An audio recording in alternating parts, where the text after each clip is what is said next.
સુરેન્દ્રનગરમાં ભોગાવો રિવરફ્રન્ટ રોડના રીસર્ફેસિંગની કામગીરી ગોકળ ગતિએ ચાલતી હોવાની રાવ ઉઠી છે। મહાનગરપાલિકા દ્વારા જિલ્લા પંચાયતથી આર્ટ્સ કોલેજ સુધી આરસીસી રોડ બનાવવાની કામગીરી છેલ્લા 1.5 થી 2 મહિનાથી ચાલી રહી છે। રિવરફ્રન્ટના રીસર્ફેસિંગની ધીમી કામગીરીના કારણે વાહન ચાલકો અને લોકોને ભારે ટ્રાફિક જામ અને હાલાકીનો સામનો કરવો પડી રહ્યો છે। તો રિવરફ્રન્ટ રોડની એક સાઈડ કામગીરીના કારણે સંપૂર્ણ બંધ રાખવામાં આવતા હાલ સિંગલ સાઈડ જ વાહન વ્યવહાર શરૂ છે, જેના કારણે ટ્રાફિક જામના દ્રશ્યો સર્જાય છે।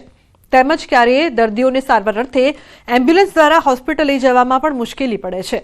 ત્યારે હવે ઝડપથી રીસર્ફેસિંગની કામગીરી પૂર્ણ કરી બંને સાઈડ વાહન વ્યવહાર શરૂ કરવાની માંગ ઉઠી છે। રિવરફ્રન્ટમાં સીસી રોડનું કામકાજ ચાલુ કરેલ છે। એ આજે 1.5 થી 2 મહિના થઈ ગયા તેમ ગોકળ ગતિએ કામ ચાલે છે। આજે જે કામ મહાનગરપાલિકાને છે એ તમામ કામ રહ્યા એ ગોકળ ગતિએ ચાલે। આજે રિવરફ્રન્ટનું છે એ રોડ રાહદારીઓને ચાલવા માટે થઈ અને અનુકૂળ માટે થઈ અને અહીંયા વ્યવસ્થિત ટ્રાફિક નો થાય એના માટે રિવરફ્રન્ટ કરવામાં આવ્યો। જ્યારે સીસી રોડ થઈ ગયો, અડધો સીસી રોડ થઈ ગયો છે, એ તેમ છતાં હજી પણ એ સીસી રોડ ઉપર વાહનોને ચાલવા દેતા નથી। એના કારણે એક જ રોડના કારણે વાહન ચાલકો, એમ્બ્યુલન્સ વાળા, વૃદ્ધ માણસો જેને બહુ હાલાકી ભોગવવી પડે છે। આગળનું કામ થઈ ગયું છે તે રોડ પણ બંધ રાખેલ છે, તે ચાલુ કરી અને અત્યારે તાત્કાલિક તેમને જે કામ ચાલુ છે એ રસ્તો બંધ રાખે, બાકીનો ચાલુ કરી દે તો દર્દીઓને અને એમ્બ્યુલન્સને આવવા જવામાં બહુ તકલીફ પડી રહી છે। બે મોટા વાહનો સામસામે આવી જાય એટલે રસ્તો બ્લોક થઈ જાય છે। જિલ્લા પંચાયતથી એમપી શાહ કોલેજના ઢાળ સુધી જે આરસીસી રોડ વર્કની કામગીરી શરૂ થઈ રહી છે, એ અંદાજિત 8 કરોડની આસપાસ એનો અંદાજિત ખર્ચ છે। અને એની પાછળનો મુખ્ય હેતુ એ છે કે જે ચોમાસા દરમિયાન વરસાદનું પાણી ભોગાવા નદીમાં ઉપર થઈને આવતું હતું, એના લીધે આપણે ડામરનો રોડ ઘણીવાર ધોવાઈ જવાના પ્રશ્નો ઉદ્ભવતા હતા, જેથી કરી અને આપણે એનું આરસીસી આખું કામ લીધેલું છે। આરસીસી રોડનું કામ અંદાજિત 2 માસથી શરૂ છે અને અંદાજિત 2 માસની અંદર એ પૂર્ણ પણ થઈ જશે। શહેરમાં વીજ પુરવઠાને વધુ મજબૂત અને વિશ્વસનીય બનાવવા માટે પીજીવીસીએલ દ્વારા અંડરગ્રાઉન્ડ કેબલ નાખવાની મહત્વની કામગીરી હાથ ધરવામાં આવી છે। શહેરમાં અંદાજે 14 કિલોમીટરમાં 11 કેવી અંડરગ્રાઉન્ડ લાઇન નાખવાની કામગીરી કોસ્ટલ વિસ્તાર હોવાથી ચક્રવાત, ભારે પવન અને વરસાદ જેવી કુદરતી આપત્તિઓ દરમિયાન વારંવાર વીજ પુરવઠો ખોરવાતો હોય છે। આ સમસ્યાને ધ્યાનમાં રાખીને રાજ્ય સરકારે આ પ્રોજેક્ટ અમલમાં મૂક્યો છે। અગાઉ પણ પીજીવીસીએલ દ્વારા 13 કરોડના ખર્ચે 64 કિલોમીટરની કામગીરી કરવામાં આવી છે। આ કામગીરી પૂર્ણ થયા બાદ કુદરતી આપત્તિઓ સમયે પણ શહેરમાં વીજ પુરવઠો યથાવત રહેશે। કોસ્ટલ વિસ્તાર છે, જેથી કરીને અવારનવાર 11 કેવીમાં ફોલ્ટ થતા હોય છે, તે માટે ગવર્મેન્ટની સ્કીમ છે, ત્યારે જીઓજી સ્કીમ છે, તેમાં ઉદ્યોગનગર સબ ડિવિઝન આવે છે સિટી ડિવિઝનની અંદર, અને અંદાજિત તેનું 14 કિલોમીટર જેટલી લાઇનની કામગીરીની મંજૂર મળેલી છે। તેની અંદાજિત એમાઉન્ટ છે 70 કરોડ જેટલી છે અને ભવિષ્યમાં જે કંઈ સિટીનો 11 કેવી છે એ સંપૂર્ણપણે અંડરગ્રાઉન્ડ કરવાનું પ્લાનિંગ છે।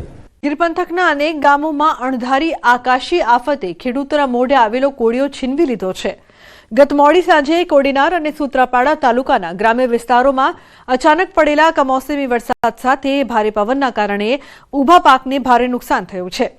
માત્ર 15 થી 20 મિનિટના ટૂંકા સમયગાળામાં આવેલા આ કુદરતી પ્રકોપે પાકોને જમીનદોસ્ત કરી દેતા ખેડૂતોને હવે રાતા પાણીએ રોવાનો વારો આવ્યો છે।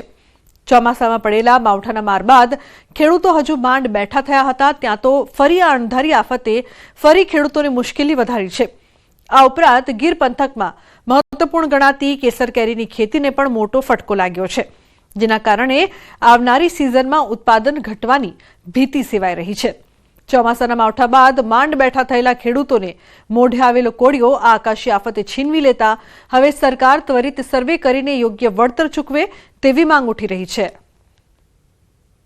આ ઘઉં છે ઢળી ગયા પછી એમાં કોઈ વસ્તુ હાથમાં આવે જ નહીં, એ ઝીરું થઈ જાય, એ પછી દાણો છે ને હાવ ઈણપડો થઈ જાય, એમાં કંઈ હતરે નહીં। હવે આફત છે, કુદરતી આફત છે, આપણા તો હાથની નથી કંઈ, તો શું કરવું? ખેડૂત તો આપણે તો આ થોડા નાખ્યા હતા, એ દીધા નહીં, આપણે નાખ્યા ઘઉંમાં, હવે ઘઉંમાં પાસે આફત આવી તો હવે સોયફર નહીં રહે। એક એવી ઝાપટ આવી એટલે બધા ખેડૂતોના ઘઉં છે પાથરે પડી ગયા અને મારે તો મોઢે આવેલો કોળિયો કેમ છીનવાય જાય એ ટાઈપનું થયું। અને આંબા હતા એના પણ મોર હતા એ ખરી ગયા અને બીજા બાજરા હતા એ પણ પાથરે પડી ગયા અને જુવાર હતો એને પણ નુકસાન બહુ આવેલું છે। ખેડૂતો પાસે બીજો કોઈ આવકનો કોઈ સાધન નથી।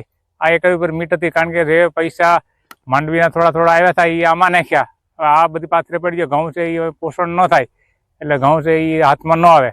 દરેક પાકને સાહેબ નુકસાન થયું છે. ઘઉં અત્યારે છેલ્લા પાણી પાઈને પાકમાંથી આવી ગયા છે ને ઘઉંને જમીનદસ્ત કરી દીધા છે. હવે આમાં ખેડૂએ બધો ખર્ચો કરી દીધો ને છેલ્લા સમયે નુકસાન થયું. આમને અવારનવાર એક ઉપરા ઉપર જો ગયા ઉનાળાનો પાકમાં મારો સુથી નાખ્યો વરસાદે માવઠાએ, ત્યાર પછી ચોમાસાની અંદર અમે માંડવીના બરોબર પાથરા કરી રહ્યા તો પાથરા 12 દિવસ સુધી અમારા પાણીમાં હળ્યા છે ને તે પછી અત્યારે ઘઉંનો પાક લીધો તો ઘઉંમાં પૂરું ખર્ચ કરીને અમે બહાર નીકળ્યા ને જ્યાં પાક લણણીનો સમય આવ્યો ત્યાં જમીનદસ્ત થઈ ગયા છે. હવે આમાં અમારી નુકસાનીનો કોઈ પાર જ નથી. હવે આમાં ખેડૂત કઈ રીતે બેઠા થાય? આ બધા ઘઉં પાવ તળિયે નાખી દીધા. નુકસાન એટલે અમારે આમાંથી 2 અઢી ખાંડી ઘઉં થાત. હવે આમાં હું નીકળી ગઈ નક્કી નથી. હવે નહીં, અમારી ઉંમરમાં 2 વર્ષથી આવ્યું સફળ લાગે. સુરતના વરાછામાં એક પરિણીતાએ સાસરિયાઓના ત્રાસથી આપઘાત કર્યો હોવાનો આક્ષેપ થયો છે. વરાછા 904 એફિલ ટાવરમાં રહેતા 44 વર્ષીય પરિણીતા સીમાબેન વાઘાણીએ ઝેરી દવા પીને આપઘાત કર્યાનો બનાવ બન્યો છે. મૃતકના પરિવારજનોએ સાસરિયા પક્ષ પર ગંભીર આરોપો લગાવ્યા છે.